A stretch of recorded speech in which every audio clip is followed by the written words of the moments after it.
Hello and welcome to Golden Age of Geek. I'm Mike, your host.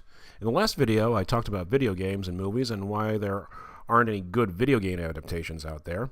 I propose that the reason for this is that Hollywood doesn't quite grasp the importance of game mechanics and how that severely compromises any attempt to do justice to the source material. But what exactly is a game mechanic? There are hundreds of videos and material out there about game mechanics, and I don't claim to be an expert. And in my original article, my definition of game mechanics was pretty limited. Game mechanics is a broad and very deep subject, and there are loads of people who have dedicated their lives to the subject. For the purposes of this discussion, let's break them down into two parts. The active parts of game mechanics, the part where the player interacts with the game, and the passive parts, the things that happen that are out of the player's control. First, the active parts.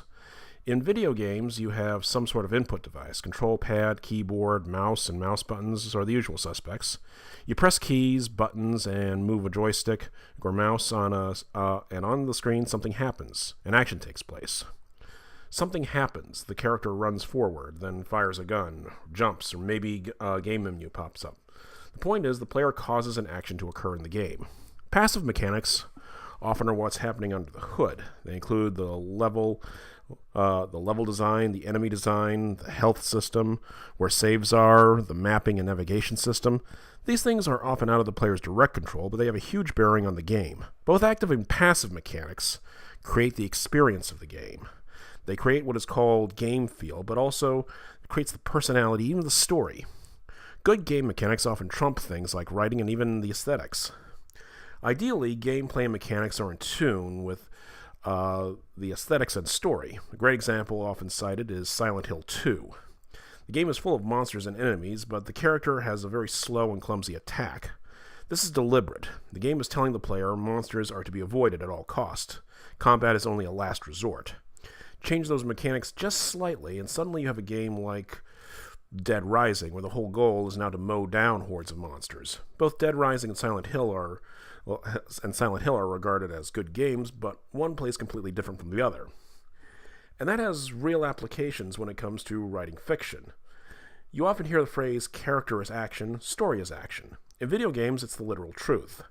How a character plays a video game, what with the mashing of buttons can how a player plays in a video game, what the mashing of buttons can make them do, defines what and who that character is. Is he lumbering but powerful, weak but fast and agile? It was a while before Mario and Super Mario series actually spoke. It was a while before the Mario of the Super Mario series actually spoke, but by the time he did, his personality was already well established. He was a joyful, energetic character, and that was a huge part of his appeal. In writing or filmmaking, this can be a powerful tool. When you start with a character, you start with an action. The character does something that defines him. And how he uses this defining action to meet the challenges of the plot creates the story.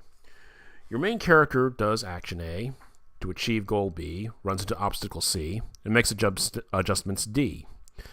That can sum up just about any video game, but it also makes a great template for writing or screenwriting. Sometimes, amid the concerns about 3-act structure, beat sheets, want versus need, and the hero's journey, we can lose sight of the basics, that our characters need something to do, an action to perform, and that they'll keep performing continuously throughout the movie's runtime. In fact, that's a key complaint to many video game adaptations, a noticeable lack of a game's core mechanic or activity in the actual movie. Take the failed Dune adaptation for as a prime example. Aside from wasting Dwayne Johnson and Carl Urban, the action quotient is actually pretty low. It was fine for a sci-fi original movie, but this was Doom, the game that introduced us to the pleasures of mowing down hordes from hell. If the main character in the movie adaptation of Doom kills fewer monsters than Legolas from just one of the Lord of the Rings entries, you miss the whole point. That's not to say that when you're making a video game adaptation, you have to include every game mechanic in your story. During the first attempt at Tomb Raider, there was a scene where Angelina Jolie drinks mystical tea and finds a wound on her arm is miraculously healed. Yes, that is a game mechanic in the game, but it's a minor one. Health and how a game handles it has more to do with feel. In Tomb Raider's case, it makes the player more courageous and less cautious as there are health packs scattered around. What the creators should have done is just have Laura simply shrug off an injury, just keep raiding tombs. Again, something that there was a noticeable lack of. And this brings us back to the art of adaptation. Anything can be adapted. If a ride in Disneyland can be successfully adapted into a video game, it's going to be successfully adapted into a multi-million-dollar franchise, then video games shouldn't be unfilmable.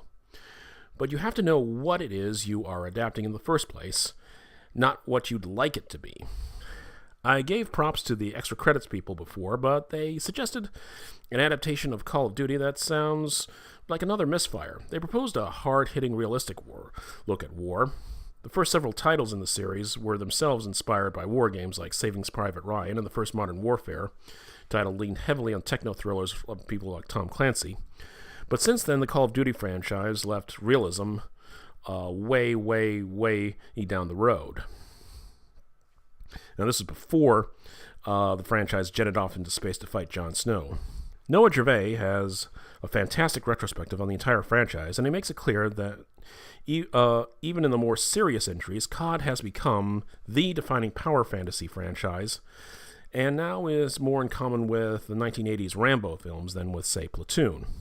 If it were otherwise, Spec Ops: The Line wouldn't have made such a stir. As a side note, a movie that does capture some of the feeling of the earlier COD games and is, in fact, Rogue One, which, despite the presence of a special Destiny character, is largely about the toils and sacrifices of a regular soldier or fighter pilot in the Rebel Alliance. Going back to Pirates of the Caribbean, the first film works so well because it really is a fantastic distillation of the ride. There are some dark, scary moments and some suspense, but it's largely a bright, bouncy, and often hilarious piece of entertainment. In many ways, Pirates succeeded because of the ride.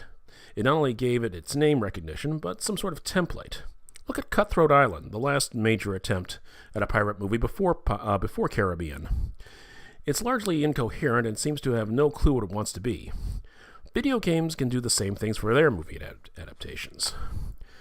But that's just a surface level of game mechanics. A closer look reveals that some video games have very specific lessons to teach Hollywood, particularly in the science fiction and fantasy genres.